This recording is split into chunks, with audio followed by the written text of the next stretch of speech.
80 የሚበልጥ የብልጽግና የባህር ኃይል ሰራዊት በፋኖቻችን በተወሰደበት መብረቃዊ ጥቃት ሙሉ በሙሉ በጣና ሐይቅ ውስጥ ሰመጠ። የአብይ አህመድ ባህር ኃይል በጀግኖቹ ፋኖቻችን የ102ኛ ኮር አባላት በብሬን ጥይት አናቱ ተበስቶ ከነጀልባው ጣና ውስጥ ሰጥሟል። ነገሩ እንዲህ ነው። አብይ አህመድና ቄስ ሞገስ ዳጋ እስጢፋኖስ ገዳምን ለመጎብኘት በተዘጋጁበት በዚህ ሰዓት ያን የቀይ ባህር ተንሳፋፊ ያን የባህር ኃይል ፈልኮን ኃይላቸውን ከባህር ዳር ጊዮርጊስ በብዙ ጀልባዎች ጭነው ወደ ደሴትና ወደ ዳጋ እስጢፋኖስ ገዳማት ይልካሉ። ይህንን መረጃ የሰሙት ጀግኖቹ የ102ኛ ኮር 11ኛ ክፍለ ጦር አባላት ደሴት ላይ የተወሰኑ የቡድን መሳሪያዎችን ብቻ በመያዝ ይጠብቋቸዋል። ከዚያ በጀልባ እየተተለተለ ወደ ደሴቱ ለአሰሳ የመጣውን የባህር ኃይል ኮማንዶ በብሬን ጥይት ግንባሩን በማለት ይደመስሱታል። በዚህ ውጊያ 2 ጀልባ ሙሉ የባህር ኃይል ኮማንዶ ብዛት በግምት ከ80 እስከ 100 የሚደርስ ጣና ሐይቅ ውስጥ ሰጥሟል። ከ15 እስከ 20 የሚደርሱት ሞትና ቁስለኛ ሆነዋል። በጣም አስገራሚው ነገር ከውጊያው በኋላ አንድ የቀድሞው የጣና መብረቅ አባል ያን ሁሉ ጥርጥር ክላሽ ይዘውት ሰመጡ ማለቱ በአባላቱ ዘንድ የዕለቱ ጸጸት ተብሎ ተመዝግቧል። ሰላም ጤና ይስጥልን የተከበራችሁ አድማጮቻችን፣ የሰዓቱን ሰበርና አበይት መረጃዎች ይዤ ቀርብ ያለው። በቅድሚያ ማርዕስተ መረጃዎችን ላስቀድም። አማራ ክልል ጦርነት አለ ሲባል ድግስ መስሎት በ5000 ብር ደሞዝ ዘው ብሎ የገባው የሽመልስ አብዲሳ የአንድ ወር ምልምል ሰራዊት እንደ በግ በስናይፐር አንገቱ እየታረሰ ነው። ያገዛዙ አራዊት ሰራዊት መነሻውን ከሊቦ ከምከሙ አዲስ ዘመን አድርጎ በአምቦ ሜዳ ቦረን መስክና ርብካን አለም በመጠቀም ወደ ፎገራዋ ወጠም ቀበሌ በመንቀሳቀስ የገበሬዎቹን የግል መሳሪያ ለመንጠቅ ገብቶ ነበር። ነገር ግን በነፍጠኛው ነበልባሉ ፎገራ ክፍለ ጦር አሃድ በሆኑት ክርስቲያን ታደለ ብርጌድ ከቀኑ 4 ሰዓት ጀምሮ እስከ 11 ሰዓት ወጠም ቀበሌ ላይ ውጊያ ተከፍቶበታል። ወጠም ሚካኤል የጀመረው ውጊያ ወደ ሙርና አማኑኤል አውስኮድ ካምፕ ጎጃም ሚካኤልና ጎንደር በር ተስፋፍቶ ውሏል። በዚህ ያገዛዙ ሰራዊት በየመንገዱ ወድቆ የቀረው ፈርጥጧል። ዝርዝር መረጃውን እንነግራችኋለን።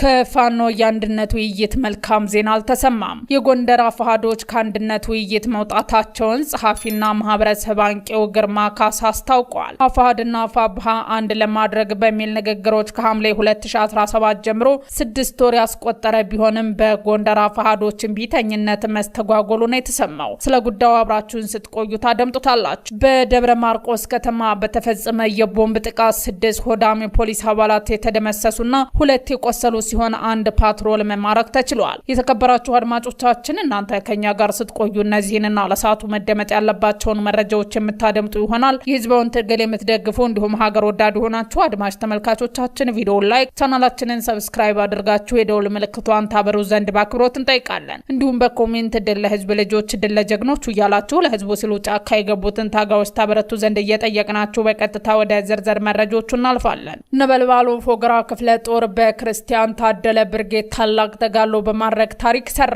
ያገዛዙ አራዊት ሰራዊት መነሻውን ከሊቦ ከምከሙ አዲስ ዘመን አድርጎ በአምቦ ሜዳ ቦረን መስክና ርብካን አለም በመጠቀም ወደ ፎገራዋ ወጠም ቀበሌ በመንቀሳቀስ የገበሬዎቹን የግል መሳሪያ ለመንጠቅ ገብቶ ነበር። ነገር ግን በነፍጠኛው ነበልባል ፎገራ ክፍለ ጦር አሃድ በሆኑት ክርስቲያን ታደለ ብርጌድ ከቀኑ 4 ሰዓት ጀምሮ እስከ 11 ሰዓት ወጠም ቀበሌ ላይ ውጊያ ተከፍቶበታል። ወጠም ሚካኤል የጀመረው ውጊያ ወደ ሙርና ማኑኤል አውስኮድ ካምፕ ጎጃም ሚካኤልና ጎንደር በር ተስፋፍቶ ውሏል። በዚህ ውጊያ 13 ያገዛዙ ሰራዊት ሲደመሰስ 7 የሚሆኑ ደግሞ ከባድ ቁስለኛ ሆነዋል። በአገዛዙ ላይ ከፍተኛ የሆነ የሞራል የቁስና የአካል ኪሳራ ደርሶበታል። ያገዛዙ ቅጥረኛ የሆነው መከላከያ የአማራ አርሶ አደሮች የግል መሳሪያ የማስወሰድ እቅዱም ከሽፎ ኪሳራውን ለመቀነስ ከተለያየ መዳረሻ ያሉ መከላከያዎችና የአድርሱልኝ ተማጽኖ ሲያሰሙ አምሽተዋል። ያገዛዙ ቅጥረኛ የሆነው መከላከያ የአማራ አርሶ አደሮችን የግል መሳሪያ የማስወረድ እቅዱ ከሽፎ ኪሳራውን ለመቀነስ ከተለያየ መዳረሻ ያሉ መከላከያዎችን የድረሱልኝ ተማጽኖ ሲያሰማ አምሽተዋል። ያገዛዙ ሰራዊት የሚፈጽመውን የግል ትጥቅ የማስወረድ አብያዊ ተልእኮ መላው አማራ በአንድ እስትንፋስ ወገድ ማለት አለበት። አማራ የሆነ ሁሉ በዚህ የህልውና ትግል መሳሪያውን አገልግሎት ላይ እንዲያውል የመጪው ኦሮሚያ ድርጊት ለህዝቡ ግንዛቤ መፍጠር የግድ ይላል። በሬህን ሸጠህ እህልህን አቅንተህ መሬትህን ሸጠህ የገዛኸው መሳሪያ ሊያስወርድህ ለሚመጣ የኦሮሞ አገዛዝ ምላሽህ እምቢ መሆን አለበት። ወደ ቀጣው መረጃ ስናልፍ የጎንደር አፋሃዶች ከአንድነት ውይይቱ መውጣታቸው ጸሐፊና ማህበረሰብ አንቂው ግርማ ካሳ አስታወቀ። በአዲሱ የመጀመሪያዎቹ ዓመት የመጀመሪያ ፖስቴ ነው ባለው ጽሁፍ ግርማ እንዳጋራው የፋኖች አንድነት እንሆናለን ብለው ብዙ ተስፋዎች ሲሰጡን ነበር። በአንድነትና በንግግር ብዙ ጊዜ ጉልበት ኢነርጂ አጥፍተዋል ሲል ሁኔታውን ገልጿል። አፋብኃ እንደ አንድ ድርጅት የቡድን አመራሩን ሰብሳቢና የኮሚቴ አመራሮችን መሰየም ገና አልቻለም ያለው ግርማ ካሳ በዚህም 8 ወር ማስቆጠራቸውን አንስቷል። የእስክንድር ነጋ ድርጅት አፋሕድ ከተመሰረተ 1 ዓመት ከ8 ወር ሆኖታል። በብአዴን ተለጥፎ ግማሹ አመራር ብልጽግና ገብቷል። በብአዴን ተለጥፎ ግማሹ አመራር ብልጽግና ገብቷል። ከቀሩት ውስጥም ካገዛዙ ጋር የሚነጋገሩ አሉ ነው የሚባለው ሲል የአፋሕድ ወቅታዊ ሁኔታ ይገልጻል። በዚህ ሁኔታ አፋሕድንና አፋብኃን አንድ ለማድረግ በሚል ንግግሮች ሐምሌ 2017 ተጀመሩ። 6 ወር ሆነው አንድነቱ በጣም አስፈላጊ ስለሆነ በጥንቃቄ መስራት ስላለበት ጊዜ ወስዶ ማጠናቀቅ አስፈላጊ ነው። የዚያውኑ ያህል ደግሞ አንድነቱን ያነቁ ነገሮች አንድነት ያስፈልጋል በሚል በማባበል መቀጠሉንም የራሱ ትልቅ ችግር አለው ሲል ግርማ ካሳ ጽሁፉን ይቀጥላል። የራሱን የግል አስተያየትም ሲያስቀምጥ በእኔ እምነት አንድነቱ 100% ፋኖችን የግድ ማዕቀፍ አለበት የሚል አቋም መኖር የለበትም። የሚያስቸግሩ ካሉ እነርሱን ትቶ ወደፊት መሄድ አስፈላጊ ነው ይላል ማህበረሰብ አንቂው። የጎንደር አፋሕዶች ከውይይቱ ወጥተዋል። በሸዋ ደግሞ እነመከታው ማሞ ያሰራቸዋቸውን ፋኖች ፍቱ ሲባሉ እምቢ ብለዋል። ጋሽ ተስፋዬ መካሻና በርካታ እስረኞች በድሮን እንዲገደሉ ምክንያት ከሆኑ በኋላ ከፍተኛ ውጥረት ነግሷል። ጋሽ ተስፋዬ ካስገደሉት ጋር እንዴት አምነናቸው እንሰራለን የሚል ጥያቄ እየተነሳ ነው ይላል። በጥቅምና በገንዘብ የተገዙትም ብዙ ደም በእጃቸው ያለባቸው እነመከታው ማሞ እስክንድር ነጋ አመራር ካልሆነ የሚል ግትር አቋምን በመያዛቸው ከእስክንድር ነጋ አፋሕድ ጋር አፋብኃ የሚያደርገው ውይይት እጅግ በጣም ተወሳስቧል። መወሳሰብ ብቻ ሳይሆን ታንቆ ባለበት ቆሟል። 100% አንድነት አልመጣም ማለት አንድነት የለም ማለት አይደለም። 85% ፋኖች በአፋብኃ ስር አንድ ሆነዋል። ያንን አንድነት ማጠናከር ይቻላል። አፋብኃ ብቻውን አገዛዙን የመገርሰስ አቅም አለው። አፋሕድ ውስጥ ያሉ ፋኖች በተለይም ሸዋ መሪዎቻቸው እነመከታው ለግለሰብ ብለው ለአንድነት ሂደት መሰናክል መሆናቸውን ሲያውቁ አፋሕድ ውስጥ ያሉ ፋኖች በተለይም ሸዋ መሪዎቻቸው እነመከታው ለግለሰብ ብለው ለአንድነት ሄደዋል መሰናክል መሆናቸውን ሲያውቁ ጥለዋቸው ይወጣሉ። አፋብኃ ሳምነው እዝም ይቀላቀላሉ። ያም እየሆነ ነው ሲል ይቆጫል። በሌላ በኩል ፋኖቻችን መንፈሶች ናቸው። ላንድ ክሮዘር መኪና ከደብረ ማርቆስ ከተማ ገቢ አድርገዋል። ፋኖቻችን በደብረ ማርቆስ ከተማ መሃል አስፓልት ላይ 6 ፖሊሶችን በአንድ ቦምባ ፈንድተው የሰውነታቸውን ደም ተንጠፋጥፎ ሳይቆም ከንጉሥ ተክለ ሃይማኖት አደባባይ ስር የምስራቅ ጎጃም ዞን ብልጽግና ጽህፈት ቤት ንብረት የሆነችውን ላንድ ክሮዘር መኪና 206ኛ ኮር 14ኛ ክፍለ ጦር አፈፍ አድርጋ ወስዳታለች። በተመሳሳይ መረጃ በደብረ ማርቆስ ከተማ በተፈጸመ የቦምብ ጥቃት 6 ሆዳም የፖሊስ አባላት የተደመሰሱና 2 የቆሰሉ ሲሆን 1 ፓትሮል መማረክ ተችሏል። ጀግኖቹ የ206ኛ ኮር አባላት የ14ኛ ክፍለ ጦር 24ኛ ክፍለ ጦርና 109ኛ ኮር 99ኛ ክፍለ ጦርና ስናን ላይ አስደማሚ ጀብድ በፈጸሙበት ቀን ከምሽቱ 11 ሰዓት ገደማ የ14ኛ ክፍለ ጦር ደብረ ማርቆስ ከተማ ላይ በሆዳም የብልጽግና ፖሊስ ላይ የቦምብ ጥቃት ፈጽመዋል። የቦምብ ጥቃቱ በንጉሥ ተክለ ሃይማኖት ክፍለ ከተማ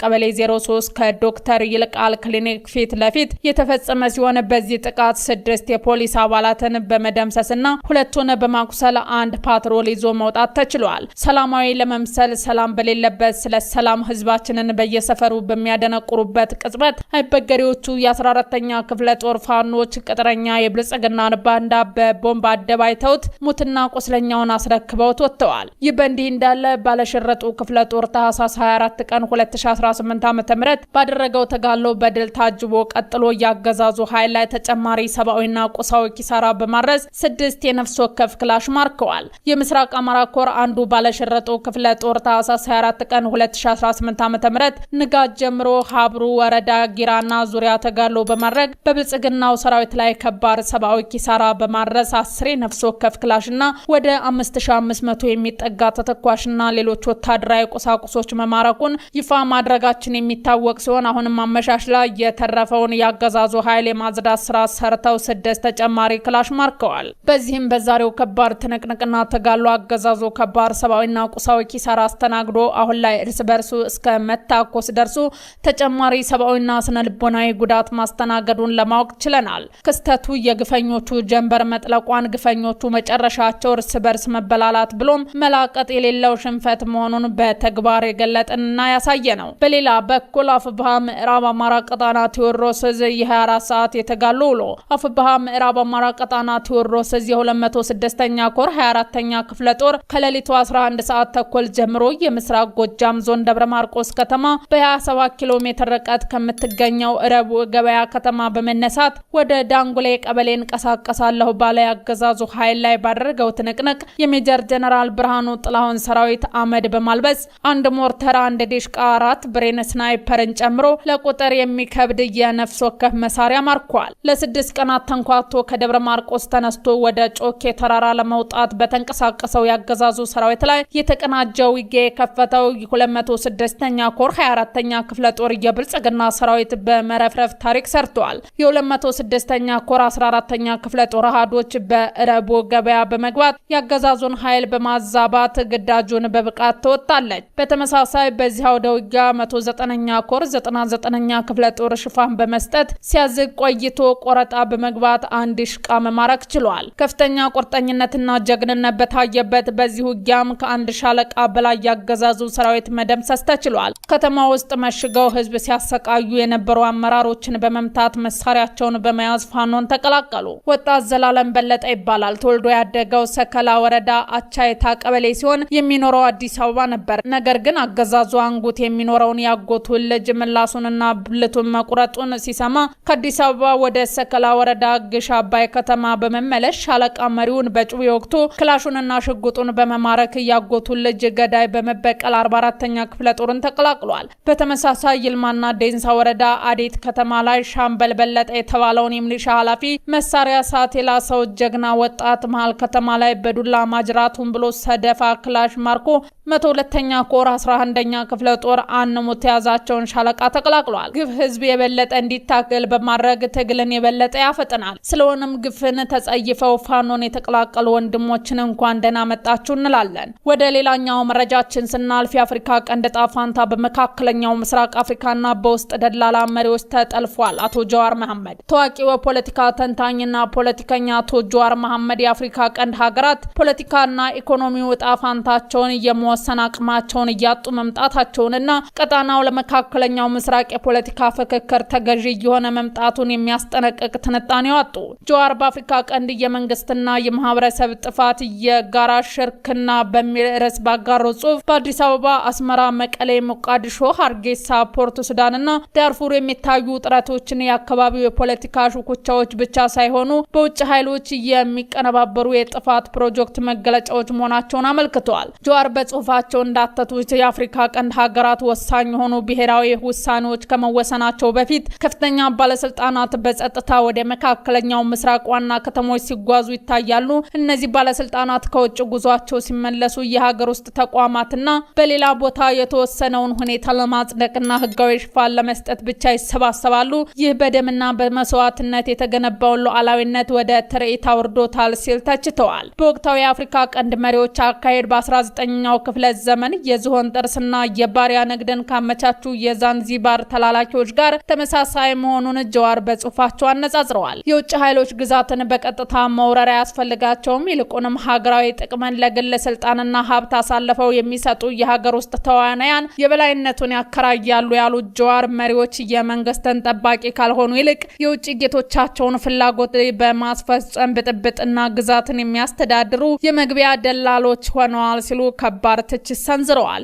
ኢትዮጵያን ጨምሮ በታሪክ ጠንካራ የነበሩ መንግስታት ሳይቀሩ የሉዓላዊነት ክብር አጥተው ለሀብታም ጥቃቅን መንግስታት ጥገኛ ደንበኞች እየሆኑ መምጣታቸውን አጋልጠዋል። ጽሑፉ ለመካከለኛው ምስራቅ ኃይሎች ጠንካራ ያለ ማስጠንቀቂያ አስተላልፈዋል። በአፍሪካ ቀንድ በሚሊሻዎችና በተላላኪ መሪዎች በኩል ክልሉን የመቆጣጠር ስልት ለአጭር ጊዜ አዋጭ ሊመስል ቢችልም በዘላቂነት ግን ከፍተኛ አለመረጋጋት የሚፈጥር ነው። ዛሬ እየተዘራ ያለው የህዝብ ቂምና ቁጣ ድንበር ተሻግሮ የንግድ መስመሮችን፣ ኢንቨስትመንቶችንና ቀጣናዊ ደህንነትን አደጋ ላይ ይጥላል ያሉት ጀዋር የትኛውም የሀብት መጠንና ወታደራዊ ኃይል ከዚህ አደጋ ሊታደጋቸው እንደማይችል ተንብየዋል። ምንም እንኳን የውጭ ጣልቃ ገብነት ቀጣናውን ቢያተራምሰውም ዋናው ተጠያቂነት ግን የፖለቲካ ልዩነቶችን በሰላማዊ መንገድና በውይይት መፍታት የተሳናቸው የሀገር ውስጥ ኃይሎች ላይ እንደሆነ ጀዋር አጽንኦት ሰጥተዋል። ትጥቅ ትግልን ከግርግር ማስቀደም ለውጭ ጣልቃ ገብነት በር ከፍተዋል የሚሉ ፖለቲከኛው መፍትሄው ፖለቲካን እንደገና የህዝብ ኃላፊነት